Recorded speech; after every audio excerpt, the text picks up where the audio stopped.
Ja, danes, 6. oktober, je svetovni dan cerebralne paralize. Pod sloganom Pusti svoj pečat, zato se je Društvo Sonček Posavje odločilo, da izvede krajši pohod skozi staro mestno jedro Krško. Povabili smo še Osnovno šolo Mihajla Rostoharja, kajti tudi tu so naši člani, in skupaj bomo dali svoj pečat občanom, da bomo vidni z zelenimi baloni in zelenimi majicami.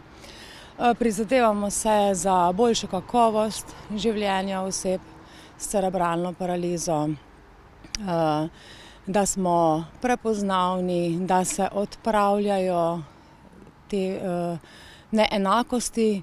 Vizija tega gibanja je vsakomur s cerebralno paralizo zagotoviti enake pravice, dostopnost in enake možnosti, kot jih imajo drugi ljudje.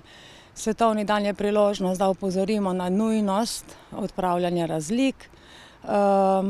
To vizijo lahko premagamo uresničevati sleherni od nas in dosežemo globalne družbene spremembe.